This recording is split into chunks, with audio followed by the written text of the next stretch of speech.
नमस्कार. जय भीम. मी advocate doctor Siddharth Kamble. बहुजन सौरभच्या YouTube चॅनलमध्ये सर्वांचं स्वागत. आज संपूर्ण देशात एक वेगळं वातावरण होतं. काल अनेक जे मोठे पत्रकार होते त्या लोकांना दिल्ली सरकारने आपल्या ताब्यात घेतलं. सकाळी 6 वाजतापासून तर 5 वाजेपर्यंत त्यांचा तपास सुरू होता आणि ज्या ज्या लोकांना त्यांनी ताब्यात घेतलं ते अत्यंत महत्त्वाचे यूट्यूब चॅनलचे मोठे पत्रकार आहेत, ज्यांचे व्ह्यूअर्स 5 लाख 10 लाख अशापैकी आहेत. आणि ते सातत्यानं मोदी सरकारला प्रश्न विचारत असतात. प्रामुख्याने त्यांचं नाव, त्यांना प्रतिबंध कायदा UAPAच्या अंतर्गत त्यांच्यावरती काही कारवाया करायला लागले. प्रामुख्यानं जे होते महत्त्वाचे पत्रकार अभिसार शर्मा, उर्मिलेश, NDTVचे माजी MD अवनिंदो चक्रवर्ती आणि इतर 6 पत्रकारांना त्यांनी ताब्यात घेतलं. त्यांच्यावरती चार्ज असा होता की न्यूज चेक नावाचं एक पोर्टल आहे, एक चॅनल आहे की त्याच्यातनं ही सर्व मंडळी याचं काम करायचं. आपापल्या आपण म्हणता येईल की बाहेरचे लोक बोलावून आपण त्यांच्या सर्व्हिसेस घेतो, तर फ्रँचायझीसारखं म्हणता येईल किंवा त्यांना एक गेस्ट लेक्चर म्हणून ते येत होते आणि त्याच्यासोबत त्यांचा तसा ॲग्रीमेंटही झाला होता. त्यांना असे प्रश्न विचारण्यात आले की जे त्यांच्याशी काही संबंधित नाही. त्यांना असा चार्ज आहे की चायनाकडनं त्यांना मोठ्या प्रमाणामध्ये काहीतरी पैसे मिळतात आणि ते त्या न्यूज चेकचे एक सदस्य आहेत. आत्ता थोड्या वेळापूर्वी मी अभिसार शर्माचा एक व्हिडिओ पाहत होतो आणि त्यांनी जे जे काही प्रश्न विचारलेत ते सर्व कोणते प्रश्न होते आणि त्याची उत्तरं काय होते हे सर्वच्या सर्व अभिसार शर्मानी दिलेले आहेत.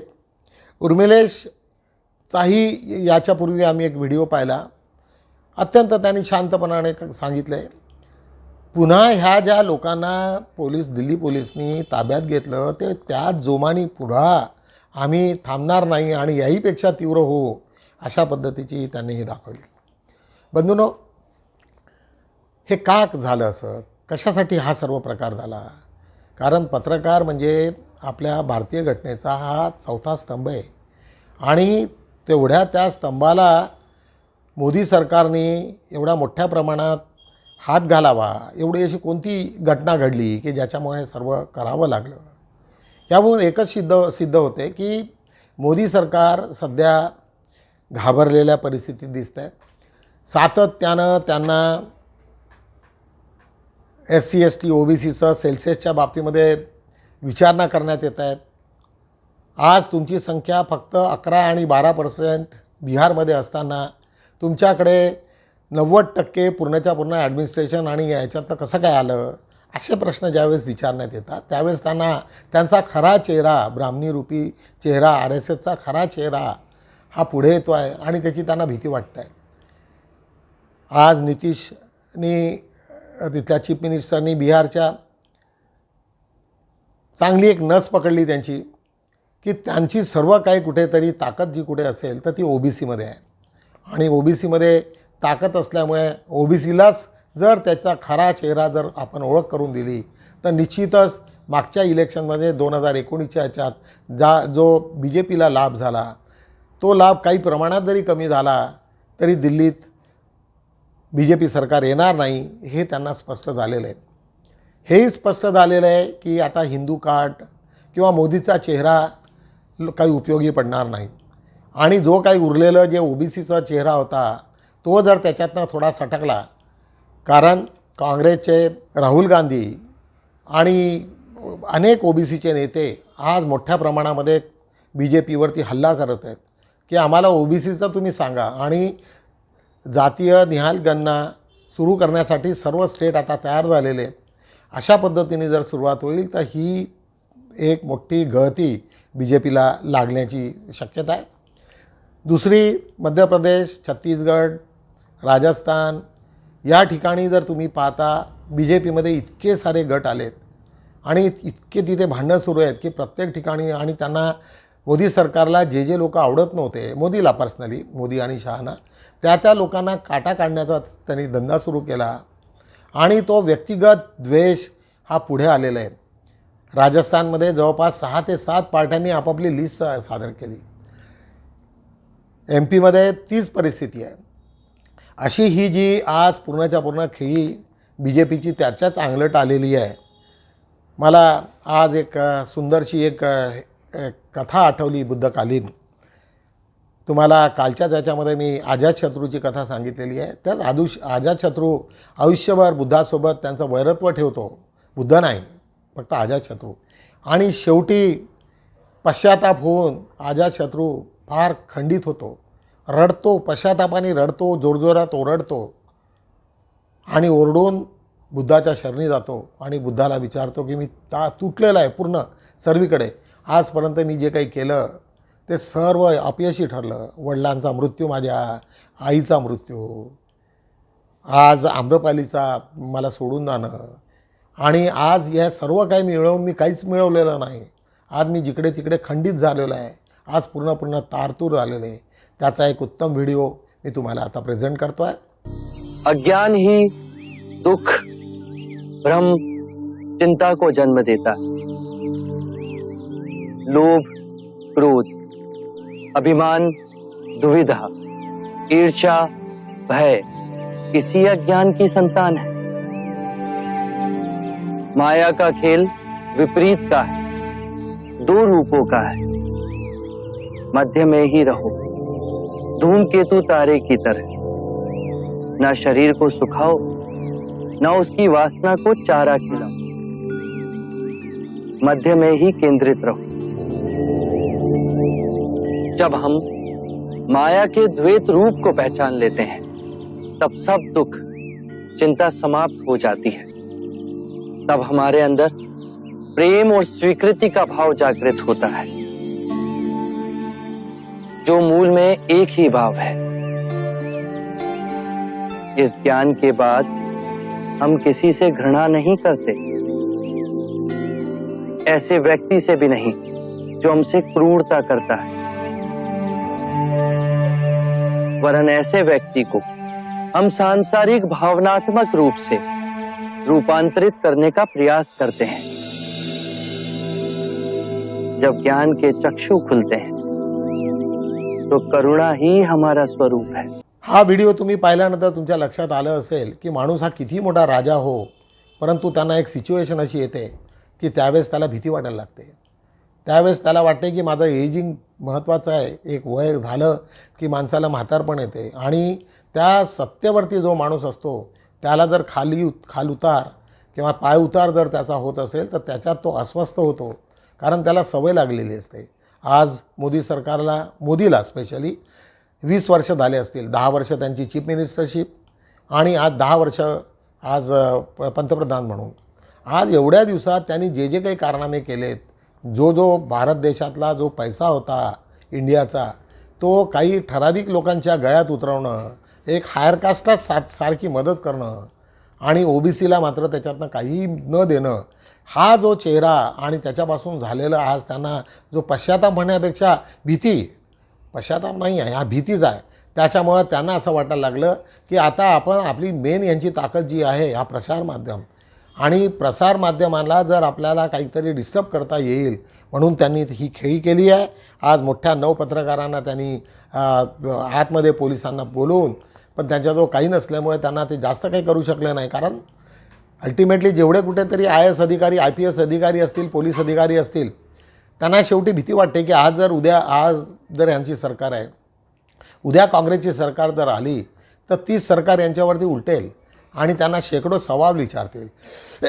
अशा सिच्युएशनमध्ये आपली हालत काय होणार? कारण शेवटी अधिकारी वर्ग हे राहतीलच. अधिकारी वर्ग कुठे जाणार नाही, त्यांना तिथेच राहायचं आहे. त्यांना सर्व सरकारांसोबत जोडून घ्यायचं आहे.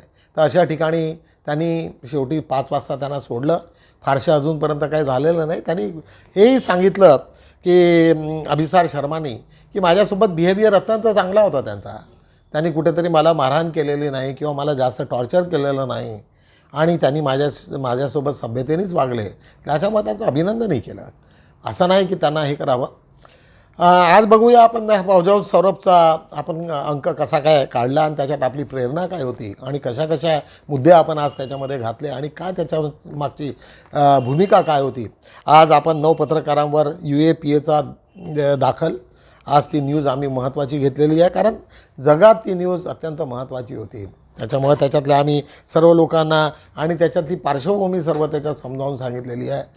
आज सर्वच पेपरनी ती न्यूज घेतली, परंतु त्याच्या मागची पार्श्वभूमी मात्र फार कमी लोकांनी सांगितली. जी मोदीची मनसा होती, मोदी घाबरलेला असल्यामुळे मोदी सरकारनं पंतप्रधान आणि त्यांची जे हे आहे त्यांची टीम आहे ती थोडी कुठेतरी डिस्टर्ब झाल्याचं दिसतं आहे. आता खरं काय माहिती नाही, परंतु हे आमचं आकलन आहे की बहुधा त्याच्यातनं हा झालेला प्रकार असेल. आज त्याच्याच बाजूला आमची रश्मी शुक्ला महाराष्ट्राच्या नव्या पोलीस महासंचालक यांनी सूत्र घेण्याच्या याच्यात आहेत, घेतलेत त्यांनी. ती एक बातमी आम्ही टाकलेली आहे. दिल्लीसह उत्तर भारतात 6.2 रिश्टर स्केलच्या तीव्रतेने भूकंपाचे धक्के. दिल्ली हा भाग ऑलरेडी सेन्सिटिव्ह आहेच आणि तो नेहमीच त्यांना आणि उत्तर भारतामध्ये अनेक शहरं त्याच्या भूकंपाच्या याच्यामध्ये त्या स्केलमध्ये येतात आणि ते सातत्यानं तिकडचे भूकंपाचे धक्के त्यांच्यावरती सुरू असतात. त्याच्यामुळे ती बातमी आम्ही महत्त्वाची घेतली. 3 वैज्ञानिकांना भौतिकशास्त्राचे नोबेल जाहीर, महत्त्वाचे 3 आहेत. ते आज आम्ही त्याची बातमी एक महत्त्वाची घेतली, कारण ही जगाच्या पाठीवरती एक महत्त्वाची बातमी आहे. त्याच्यानंतर जातनिहाय जनगणनेद्वारे दलित मागासवर्गीयांचा हक्क मिळेल, मायावतींचं ते स्टेटमेंट आहे, ते आम्ही आज महत्त्वाचं म्हणून त्याला घेतलेलं आहे. भाजपने आपल्यासोबत राहणाऱ्या विरोधात फिल्डिंग लावायचे धंदे बंद करावे. म्हणजे BJPनी आता जे काही एवढ्या घटना महाराष्ट्रभर झाल्या, बच्चू कडूंचं स्टेटमेंट आहे आणि त्यांनी BJPवरती पुन्हा एक हल्ला चढवला की त्यांनी आपल्यासोबत राहणाऱ्यांसाठी फिल्डिंग लावू नये, अशा पद्धतीचं ते आहे. त्याच्याच बाजूला आम्ही लेखी आश्वासनानंतरच आमदारांचे उपोषण मागे. एक रोहिदास पाटील एका पाण्याच्या समस्येवरून त्यांची एक मागणी होती, त्याच्यातनं त्यांनी ते उपोषणाला बसले होते, पण त्यांना सरकारने लेखी आश्वासन दिलं आणि त्याच्यामुळे त्यांनी ते मागे घेतलं.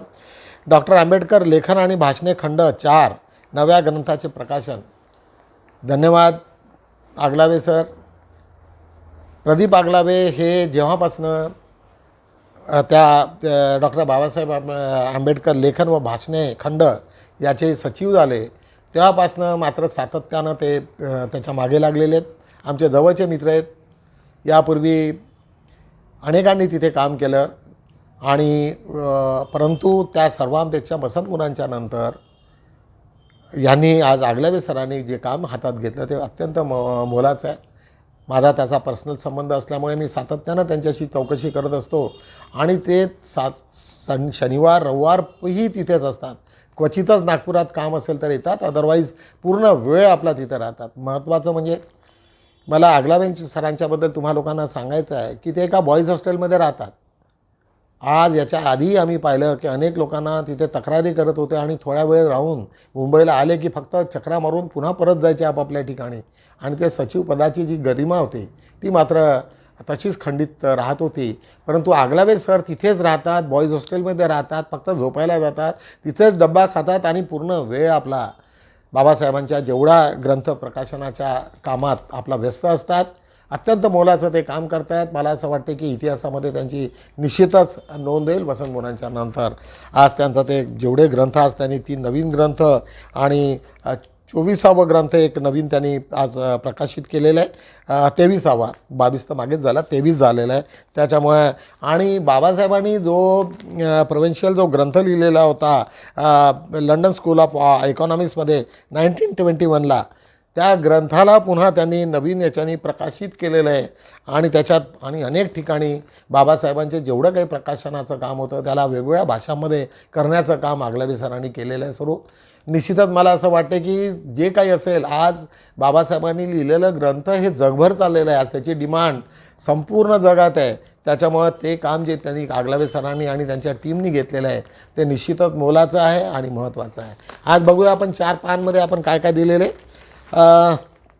भाजपाला निवडणुकीत हरवणे शक्य एक भारत जोडोचे संयोजक प्राध्यापक डॉक्टर योगेंद्र यादव यांचा विश्वास.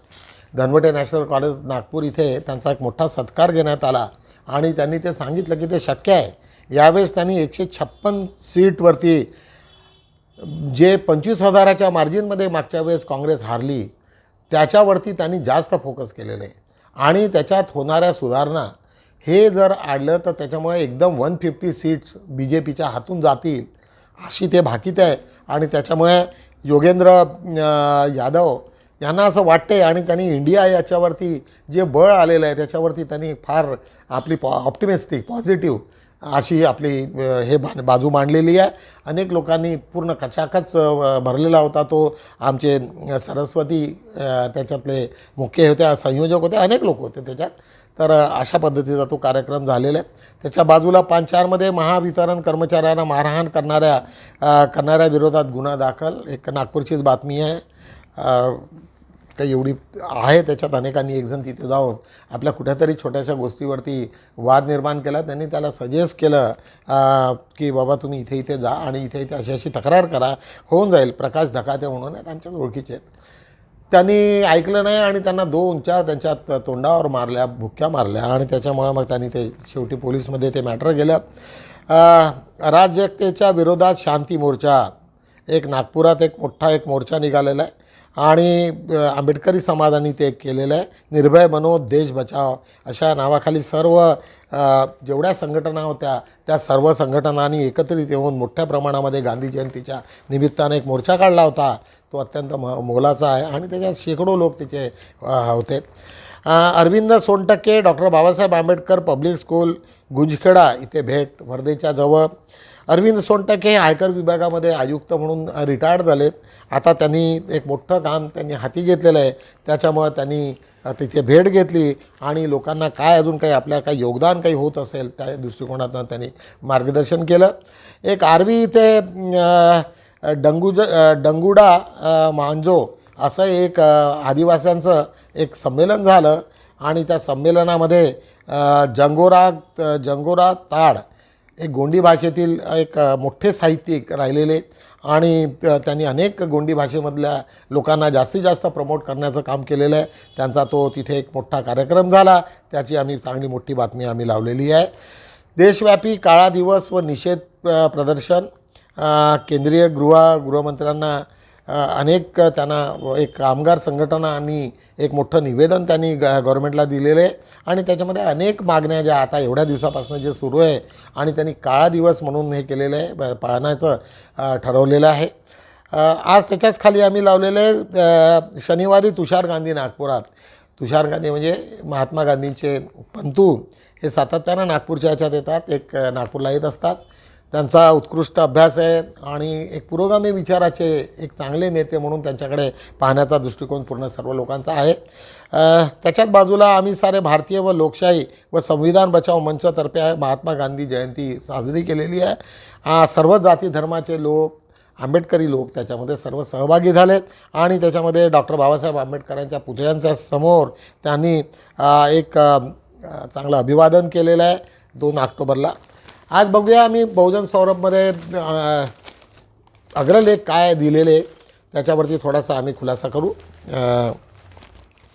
एक अखेर नारी शक्ती वंदन बिलाने सन्मान होणार आहे का.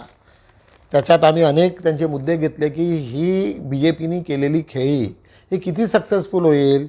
आता नारी वंदन बिलाने जरी त्याचा इम्प्लिमेंटेशन पुढच्या 10 वर्षाच्या नंतर होईल, कोणास माहिती आहे हे काय होणार काय नाही होणार.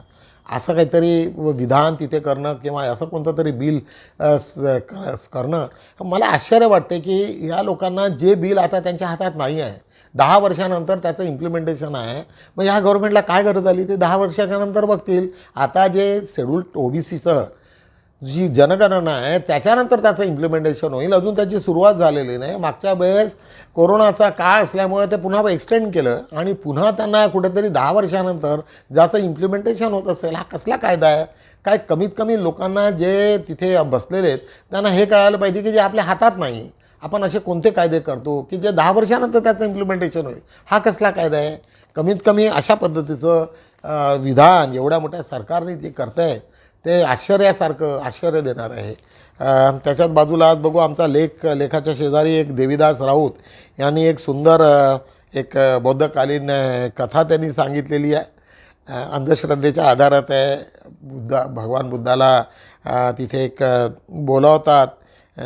ग्रह दिनाचा एक तिथे एक साधू असतो आणि त्यांना बुद्धाच्याबद्दल थोडासा द्वेष असतो आणि त्यांना काहीतरी एक आश्चर्य म्हणून म्हणजे त्यांना ते बोलवतात आणि अन्न मात्र शिजवत नाहीत 500 लोकांना. आणि तिथे गेल्यानंतर जे एका कोळसा ठेवलेला असतो आणि मग तो आपोआप खाली वगैरे होतो आणि त्याच्यानंतर ते अन्न शिजलेलं वगैरे आहे. अशा ह्या दंतकथा बौद्ध धम्माच्या याच्यामध्ये अनेक आहेत. त्याच्यात ती एक कथा आहे. नॅचरल याच्यात वाटत नाही, पण त्याच्यामध्ये कधी या गावोगावी किंवा सामान्य माणसाला त्याच्यात फार रुची येते आणि रुची आल्यामुळे ते वाचतात आणि त्या कथा मोठ्या प्रमाणामध्ये आपल्या याच्यामध्ये प्रचलित आहेत. एक कथा मला असं वाटतं की नेहमी मी ऐकायला मिळते, आता बंद झाली, की बुद्धाला एक दिवस ते काहीतरी गोड काहीतरी खाण्यासाठी ते म्हणाले की मी उद्या तुम्हाला उत्तर देतो आणि स्वतः त्यांनी गोड खाल्लं आणि त्याच्यानंतर मग त्यांनी भाष्य केलं वगैरे. अरे बुद्धाचा पूर्ण आयुष्यच भिक्षापात्रावरती गेलं. त्यांना कुठे काहीतरी असं म्हणजे अशा अनेक काही घटना तुम्हाला ऐकायला मिळतात. तिथे थांबवलं पाहिजे आपल्या लोकांना की तुम्ही एक भलतं काहीतरी सांगता, असं नाही आहे. बुद्धाचं आयुष्यच पूर्ण भिक्षावर गेलं. त्यांनी कुठे स्वयंपाक केला किंवा काहीच असं नव्हतं. आज पुन्हा त्याच्यावरती एक विजय विमल पोहनकर यांचा एक लेख आहे. स्वराज्य संस्थाच्या निवडणुका आणि राजकीय खून, दुसऱ्या फळीतील राजकीय वाताहात अशा पद्धतीचा त्यांचा एक लेख आहे. अनेक ठिकाणी त्यांना चिमटे घेतले की या डेमोक्रेसीमध्ये काय चाललेलं आहे, हे ज्या पद्धतीने तुम्ही हे करायला पाहिजे आणि तेच जर तुम्ही इम्प्लिमेंट होत नसाल तर हा इनडायरेक्टली राजकीय खून आहे. अनेक 2-2, 3-3 वर्ष झाले. इवन नागपूर कॉर्पोरेशन किंवा पूर्ण महाराष्ट्रातल्या जेवढ्या नगरपालिकांचे अजूनपर्यंत इलेक्शन झालेले नाही. लोक म्हणतात हा काय प्रकार आहे, म्हणजे हे कोणाला दिले तुम्ही त्याचे अधिकार. म्हणजे दिल्ली जोपर्यंत कोणी डायरेक्शन देत नाही तोपर्यंत काहीच करायचं नाही असं आहे का काही.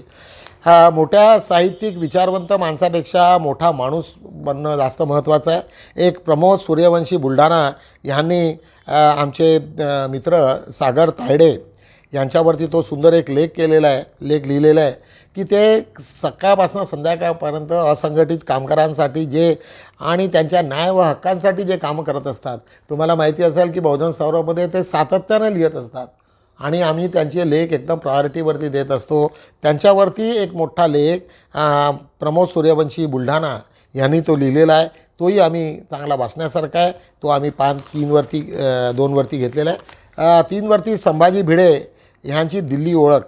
संभाजी एक रणजित मेश्रामांचा एक हे आहे आणि त्यांनी नरेंद्र मोदींपासनं पूर्ण हे त्यांच्या आधीचं कसे अवतार होते, त्यांचे रूप कसे होते प्राईम मिनिस्टर होण्याच्या आधी आणि आता त्यांचे रूप कसे आहेत किंवा इव्हन प्राईम मिनिस्टर म्हणजे मुख्यमंत्री होण्याच्या आधी नरेंद्र मोदी कसे होते आणि आजच्या ह्याच्यामध्ये ते तुलनात्मक त्यांनी चांगला एक लेख लिहिलेला आहे रणजित मेश्रामांचा, वाचण्यासारखं आहे. एक राग याच्यावरती एक डॉक्टर ॲडव्होकेट अनंत खेळकर यांचा एक हे आहे सुंदरसं. ते नेहमी काही ना काही एखादा विषय घेऊन चांगलं लिहित असतात. निश्चितच तो तुम्हाला आवडेल. आंबेडकरी चळवळीला घातक वळण एक चांगला एक लेख त्याच्याखाली आज आम्ही दिलेला आहे. विनय कुमार वासनिक गोंदियाचे आहेत. त्यांनी चांगल्या पद्धतीने एक पूर्ण रिपब्लिकन पार्टीच्या वेगवेगळ्या गटांचं काय कशा चिलक्या पडल्या आणि कसे त्यांचे वेगवेगळे हे झाले. कारण होण्याचं कसं की इथे वन मॅन शो नाही. सर्वांनी एका दुसऱ्याला प्रश्न विचारतात आणि तिथून द्वेष निर्माण होतो. आज RSSला प्रश्न विचारता येत नाही, परंतु खऱ्या अर्थानं बाबासाहेबांची जर एखादी दुसरा एखादा प्रो आला असता आणि जर त्यांनी पूर्णच्या पूर्ण समाजच एखाद्या वेगळ्या दिशेने घेतला असता तर बहुधा आम्हा लोकांना त्याचं नुकसानच झालं असतं. त्याच्यामुळे आज जी परिस्थिती आहे ती इतकी काही घातक नाही. आज जरी आम्ही रिपब्लिकन पार्टीची एकता नसेल, परंतु जर एकता असून जर भलतीचकडे कुठे गेलो असतो, आज आम्ही अजूनही बाबासाहेबांशिवाय दुसऱ्या कोणत्याही नेत्याला मान्यता देत नाही. इवन मध्ये कांशीरामांचं जे वातावरण झालं, पण अनेक लोकांनी त्यांचा विरोध केला आणि आज काय अवस्था आहे ते तुम्हा सर्व लोकांना काही सांगण्याची गरज नाही. त्यामुळे आज मला तरी असं वाटते, माझं व्यक्तिगत मत आहे की आज आपण बाबासाहेबांचे विचार मात्र कुठे विसरलेलो नाही. अनेक लोकांच्याजवळ लीडर नसल्यामुळे जो त्यांचा नवीन लीडर येईल त्याच्यामुळे तो समाजामध्ये मोठ्या प्रमाणात विभाजन आहे. पण आपल्या आंबेडकरी समाजाने मात्र त्या दृष्टिकोनातनं आपलं स्वतःचं मत बनवतात. इलेक्शनच्या वेळेस जे करायचं ते बरोबर करतात आणि निश्चितच हे दिसतं की आमचं होट हे वाया तर जाणार नाही. त्याच्यामुळे छोटे मोठे जे पक्ष आहेत, अनेक लोक आहेत छोटे छोटे आहेत आणि ज्यांचा जमानत नेहमी जप्त होत असतात, अशा लोकांपासून सावध राहण्याचा इशारा स्वतःच डिसिजन आपण घेतो असतो. एक आमचे भदंत चिंचाल मेथानंद हे आमचे जवळचे आमच्याच विहारातले बनते होते. त्यांनी एक आंबेडकरी निष्ठावंत डॉक्टर मुंशीलाल गौतम, तुम्हाला माहिती असेल की डॉक्टर मुंशीलाल गौतम यांची एक IASची कोचिंग क्लासेस आहेत. ते IAS अधिकारी म्हणून त्यांनी बराच काळ त्यांनी गाजवला. 1976 ते IAS अधिकारी होते आणि शेवटी रिटायरमेंट होताना 19 एप्रिल 93ला ते कमिशनर म्हणून औरंगाबाद इथनं रिटायर्ड झाले.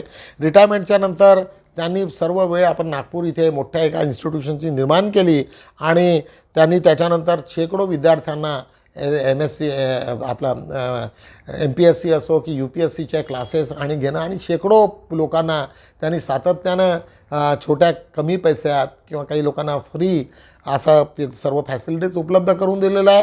गोरेवाडा इथे त्यांचं मोठं हे आहे. त्यांच्या प्रत्येक गोष्टीवरती त्यांनी सुंदरसं असं लेख भंते मेथानंदींनी केलेलं आहे. अशा पद्धतीने आज आम्ही बहुजन सौरभचे 4ही पानं आज आम्ही संपवलेले आहेत. बंधूंनो, आम्ही दररोज कुठल्या ना कुठले बुद्ध किंवा बाबासाहेबांच्या क्लिप्स घेऊन तुमच्यासमोर येत असतो आणि तुम्हालाही एक सांगत असतो की असं हे कलेक्शन्स तुम्हा लोकांना करायला पाहिजे. हे कलेक्शन अत्यंत महत्त्वाचं आहे. ज्यावेळेस तुम्ही जाता, कुठे भाषण द्यायला जाता किंवा कुठचा संवाद साधता, तर बुद्धाचं हे खरं जे आहे, कारण ते BK मोदी यांनी ते सर्व केलेलं आहे. BK मोदी हे मलेशिया सिंगापूरला चे मोठे, जसे इथले टाटा बिर्ला आहेत तशासारखे मोठे एक आहे. त्यांनी 250 कोटी रुपये खर्च करून हे सिरियल बनवले आहेत. अत्यंत भारत जगात त्या प्रसिद्ध आहेत आणि बुद्ध अँड धम्माच्या स्क्रिप्ट आणि कुठलाही त्याच्यामध्ये असं काल्पनिक नाही अशा पद्धतीच्या सिरियल आहे. तुम्हाला कोणाला जर लागत असेल तर त्यांनी माझ्याशी संपर्क करावा आणि पेन ड्राईव्ह घेऊन जर आलात माझ्याकडे तर मी त्या सर्वच्या सर्व तुम्हाला 53 एपिसोड्स आहेत, जवळपास एक 60 GBचा जर आणला तर तुम्हाला मी ते कॉपी करून देता येईल. पुनश्च तुम्हा सर्व लोकांनी आज बहुजन सौरभच्या YouTube चॅनलमध्ये तुमचं मी तुम्हाला अभिनंदन करतो, धन्यवाद देतो आणि इथेच थांबतो. जय भीम.